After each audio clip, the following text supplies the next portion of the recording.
Santo Deus, Pai bondoso, que manhã maravilhosa o Senhor nos concedeu hoje.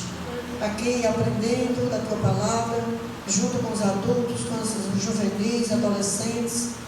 Já passamos uma boa parte da manhã aqui, Senhor, Te louvando, aprendendo. Mas agora chegou o momento final, o momento em que a Tua Palavra vai ser aberta, uma sobremesa espiritual para nos fortalecer, para nos guiar durante o restante desse dia. Nós pedimos uma bênção, uma unção para a irmã Fátima, porque ela vai trazer uma mensagem do Senhor para nós, em nome de Jesus. Amém. Amém? Podem sentar, irmãos.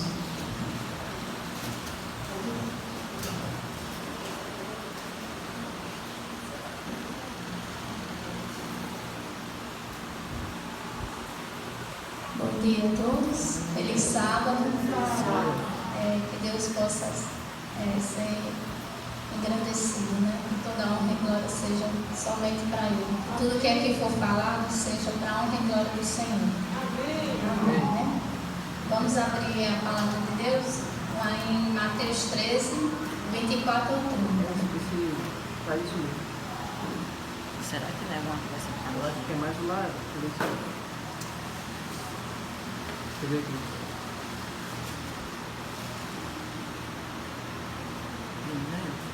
Vamos lá,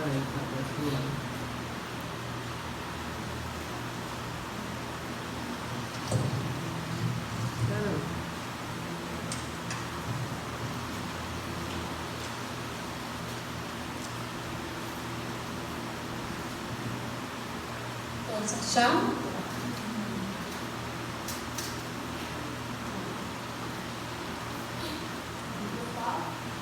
Todos cruzaram. Vamos fazer só uma breve oração, só para que Deus possa nos guiar na palavra, né? Oremos. Santo Deus, maravilhoso Pai, Tua palavra está aberta neste momento e te pedimos, Senhor, que Teu Santo Espírito fale através da Tua palavra aos nossos ouvidos, nossas mentes e corações, Senhor, para que tudo aquilo que seja falado, Senhor, que nós possamos colocar em prática e possamos levar para a nossa vida, Senhor, que possamos seguir os Teus exemplos, Senhor, que possamos colocar em nossas vidas. É isso que te pedimos em nome de Jesus, amém. Amém. Então, na palavra aí, né, fala a parábola do joio, né?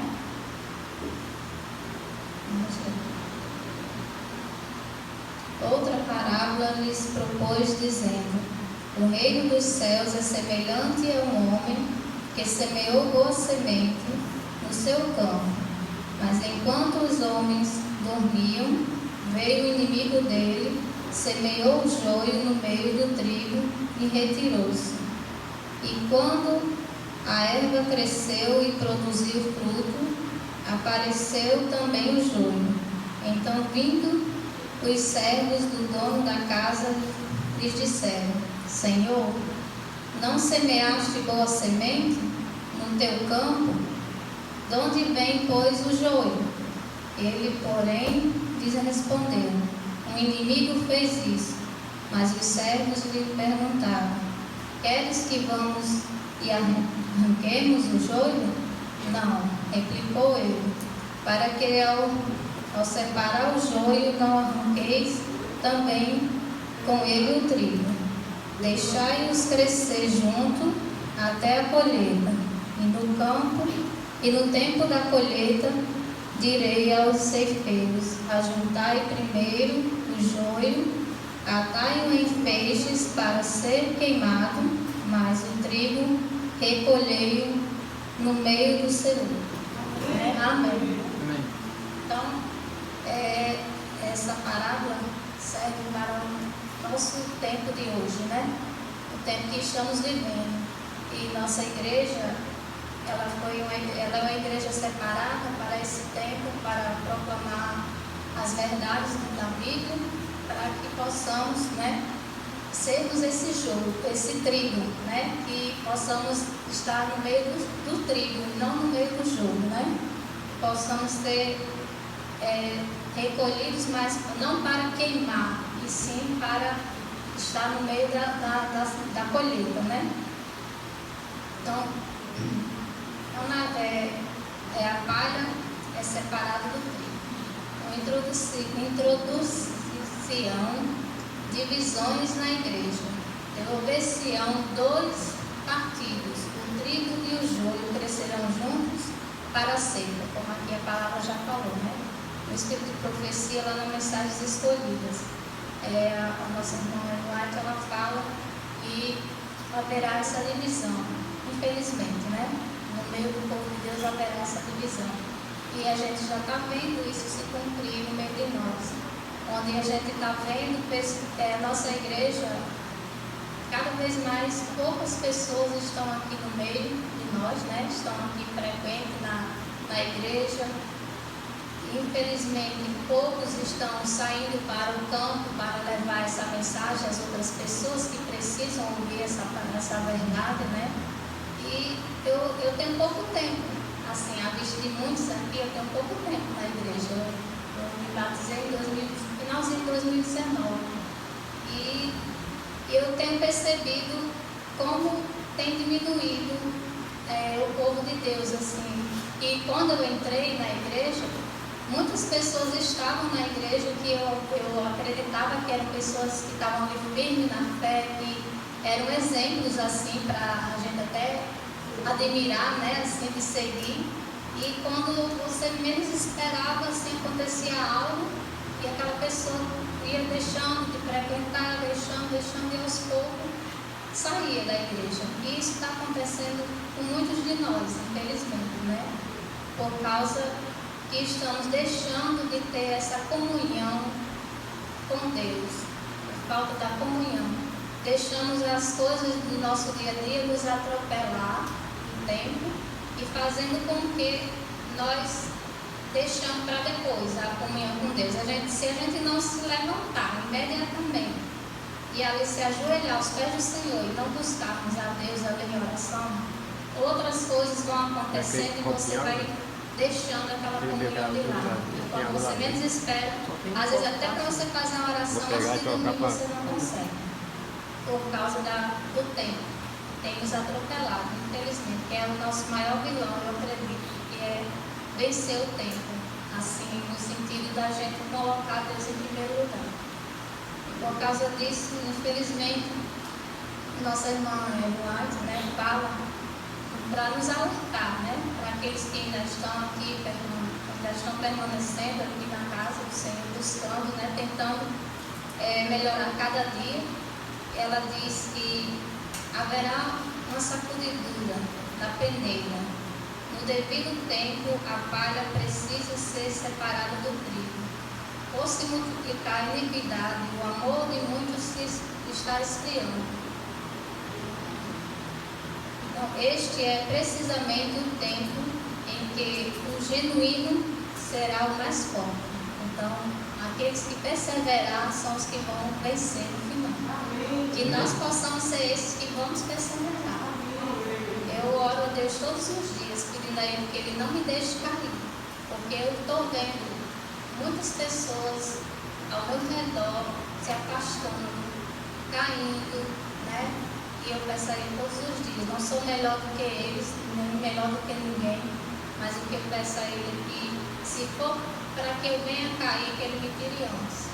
Para que eu não venha morrer perdida. Porque eu quero naquele grande dia, eu sempre lembro assim da irmã Edneide, né? Que foi uma pessoa assim, que foi muito próxima a mim na igreja, que eu sou lá do Bela Vista. E eu peço muito a Deus que, se for para que aconteça algo que eu venha me afastar dele, eu prefiro que eu não esteja mais aqui, que ele me tire antes.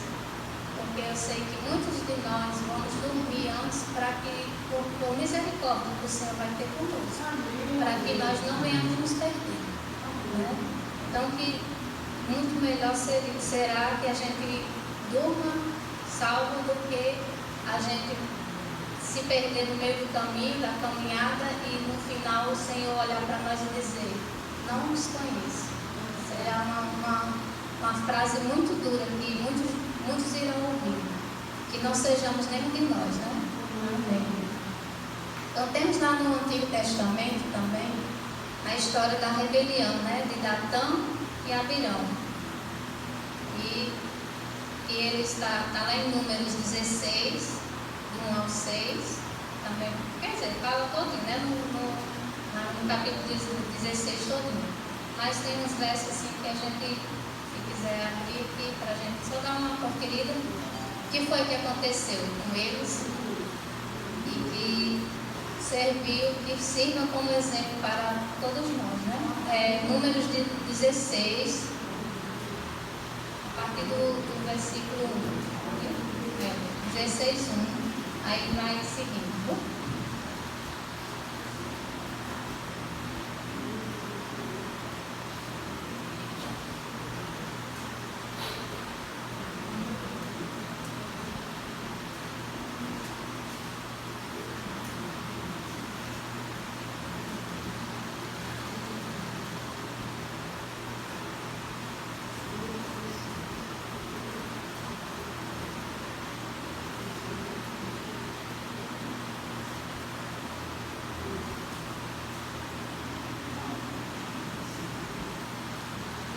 Todos abrir? Pronto.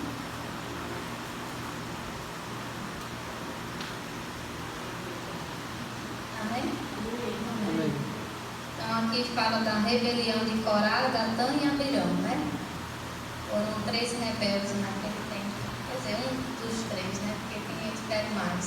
Mas a história conta que Corá, filho de Izá, filho de Coate, filho de Levi, tomou consigo a Datã e Abirão, filhos de Eliabe, e Aon, filho de Pelete, filhos de Ruben, levantaram-se perante Moisés com 250 homens, dos filhos de Israel, príncipes da congregação, eleitos por ela, varões de renome, e se ajuntaram contra Moisés e contra Arão, e lhes disseram: basta, pois que toda a congregação é santa, cada um deles é santo, e o Senhor está no meio deles. Porque, pois, vos exaltais sobre a congregação do Senhor. Tendo ouvido isto, Moisés caiu sobre o seu rosto, falou a Corá e a todo o seu grupo, dizendo: amanhã pela manhã o Senhor fará saber quem é dele e quem é o santo, que ele fará chegar a si. Aquele a quem escolher fará chegar a si. Fazei isto, tomai vós incensários, Corá e todo o seu grupo. Ou seja, aqui, se a gente continuar lendo, que é bem extenso, né? Fala da rebelião de Corá, Datã e Abirão. E, infelizmente, eles se revoltaram contra Moisés e Arão, porque foi escolhido por 2 pessoas que foram escolhidas por Deus, e eles, por inveja, infelizmente, a gente sabe que a inveja é um dos pecados que mais faz as pessoas se afastarem de Deus, porque elas começam a achar, porque alguém que está aqui à frente da obra do Senhor está se achando acima dos outros, e por causa dessas coisas acabam se rebelando contra a própria liderança da igreja. E aqui no caso a liderança da igreja naquela época era Moisés e Arão, né? E eles acharam que eles também mereciam, ouvir a voz de Deus e ser usado, né, por Deus. E poderia, se eles realmente tivessem o espírito abnegado, né, como Moisés e Arão tinham, né? Se Deus escolheu eles 2, porque eles sabiam que eles eram capazes, que eles eram as pessoas certas para isso. Então, que nós possamos também, quando alguém de nós assim, está aqui à frente, foi escolhido, porque não somos nós que vem para cá e diz assim: eu quero ser tal coisa ali na igreja. E sim, é o Espírito Santo, porque existe uma votação, né, para isso. Então Então isso faz com que essas pessoas escolhidas, muitas vezes elas nem querem, né? Estar aqui na frente, de algum cargo da igreja, mas como elas são escolhidas por Deus, né? Pelos votos da igreja, acabam ficando à frente. Mas por quê? Porque muitas vezes os outros não querem, não estão assim buscando, não estão nos caminhos certos de Deus, assim, fazendo tudo que é para ser, né? Cumprindo com o que Deus pede. Então, por causa disso, nem todos vão estar aqui à frente. Como em todos, na nossa casa não existe o esposo, a esposa, os filhos, e ali não tem uma hierarquia. E tudo na vida tem. Então, com Deus também não é diferente, né? Então, que a gente possa aceitar as lideranças que Deus coloca para liderar o povo dele, né? Então, nesse caso aqui de Datã, a rebelião deles, quando Deus mostrou que eles estavam errados, infelizmente foi preciso ser tomada uma atitude muito drástica naquela época. Então, o chão se abriu e todos eles três, com suas famílias, e todo o povo que estava, os 250 que estavam apoiando eles, foram engolidos. Abriu-se a terra, né? Se vocês continuarem lendo, podem ler em casa, né? Abriu-se a terra ali, o chão, e engoliu todos eles, e eles morreram. Naquela época as coisas eram bem assim, Deus era bem assim, rígido, né? Direto, porque precisava deixar um ensinamento, porque se eles continuassem ali, daquele jeito, com aquela rebelião, ia dar mais problemas ainda, né? Então hoje, Deus tem dado um tempo de misericórdia muito grande conosco, porque nós somos sempre rebeldes, estamos sempre ali fazendo o que Deus não quer que a gente faça, né? E Ele tem sempre dado mais uma chance, mais outra chance, chances e chances, e às vezes a gente, como na escola sabatina, a gente falou, né? E foi o que aconteceu com Judas. Judas, ele teve toda a chance ali, e Jesus falando, Jesus dando chances e chances, e a última chance que ele teve foi no dia da ceia. E Deus deu um bocado ali, molhado, com um gesto de amor, como quem diz: filho, eu te amo, e eu não quero que você se perca, eu quero que você esteja aqui do meu lado, né? Esteja entre os 12, que ele poderia continuar ali entre os 12, mas ele preferiu fazer diferente. E como muitas vezes nós também fazemos isso, né? Deus está falando todos os dias ao nosso ouvido, ao nosso coração, e nós muitas vezes deixamos de seguir o caminho dele e seguimos outro caminho que nos leva para longe dele, né? Então a história da rebelião de Datã e Abirão está se repetindo e continuará se repetindo até o fim do tempo. Quem estará ao lado do Senhor? Quem será enganado, tornando-se também, por sua vez, um enganador, né?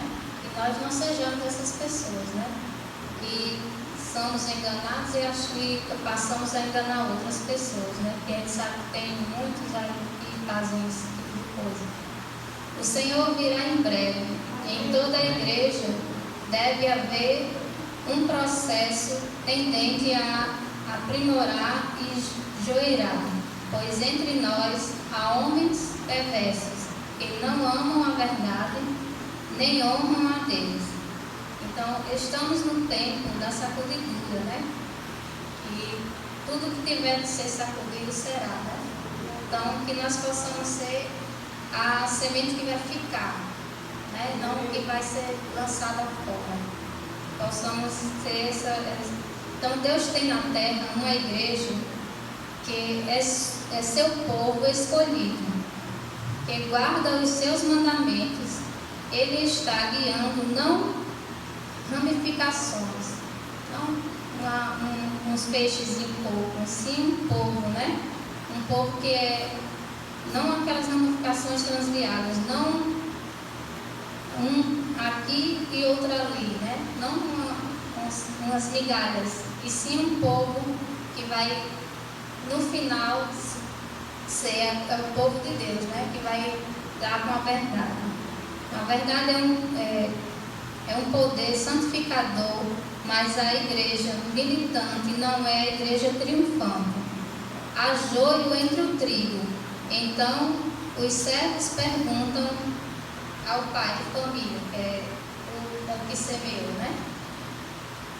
Quereis, pois, que vamos arrancá-los, né? Como lá na palavra diz, e ele responde que não, né? Como a gente já falou, que se for arrancar, como a gente sabe que as duas plantas, elas são bem parecidas, bem semelhantes. E então ele diz o quê? Que deixar crescer junto, porque pode ocorrer a gente tentar tirar aquele que a gente acha que é o joio da igreja e acabar tirando um trigo, né? Assim, e vice-versa, né? Então que nós possamos, né, continuar perseverantes, orando a Deus, pedindo que nós sejamos o trigo, né? E que esse joio possa vir a ser um trigo, né? Também, porque a gente sabe que existe a possibilidade, né? Levando para as pessoas, sim. Para a planta, não, né? A planta vai ser sempre aquela que ela nasceu, mas para nós, cristãos, que somos, nós possamos continuar, quem for trigo, seja trigo, e aquele que for joio, ele possa deixar de ser o joio e passar a ser trigo. Né? Amém. Então, a rede do Evangelho apanha não só peixes bons, mas também ruins. E só o Senhor sabe quem são os seus. Então, por isso que nós não temos esse direito, né? Não está no nosso poder dizer, apontar quem é joio e quem é trigo. Só Deus é quem sabe, quem conhece, né? Então, no caso de Datã, de Coreia e Abirão, né? Temos uma lição de advertência, para que não sigamos seu exemplo e não tentamos a Cristo, como alguns deles também tentaram, e pereceram, e também não venhamos murmurar, né? Como muitos naquela época murmuraram, e pereceram também, né? Sabemos que a história do povo de Deus no Antigo Testamento, muitos pereceram por causa das rebeliões e das murmurações, né? Que existiam. Ora, tudo isso que sobreveio para nós, né, como figuras, e estão escritas para aviso nosso, para quem já são chegados os fins dos séculos, ou seja, está lá em Testemunhos para a Igreja, volume 3, página 352, ou seja, tudo isso aqui que foi escrito, passado, né? Foi escrito para nosso exemplo, né? Então que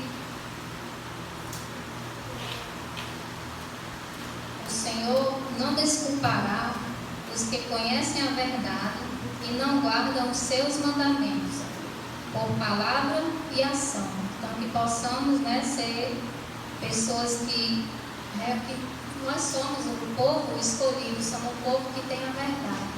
Então, que Deus não nos desculpará, porque nós temos a verdade. Então, nós não podemos cair nessa armadilha do inimigo, né? De acharmos porque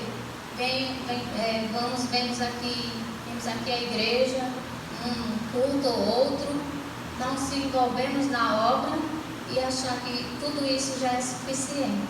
Não, que o que Jesus pediu para que os discípulos fizessem, não foi só isso. Eles iam à sinagoga lá, assistir um culto, não foi isso. Ele disse o quê? Ide, pregai o evangelho a toda criatura, para que quando esse evangelho for pregado, né, ele possa vir e buscar aqueles que vão estar firmes, né, até o fim. Então, eu convido a quem possa ficar de pé, quem decide hoje amar o Senhor e obedecer a sua palavra, né? E se nós possamos ser esse povo que decide hoje amar o Senhor e obedecer a sua palavra. Sei que é um desafio, que não é fácil, porque o mundo ele mostra coisas muito atrativas que nos levam para os caminhos que não são dele, né? Que nos desvia dos caminhos dele, da atenção do Senhor. Mas que possamos ouvir esse louvor 431.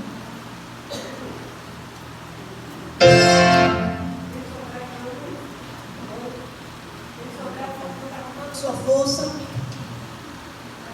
É uma mensagem. Vamos estar pronto, né? Amém. Vai parar. Que mensagem de advertência. Tua, né?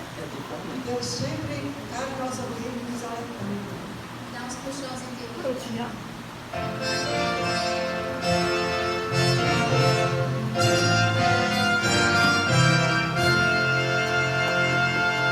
Eu boto outro.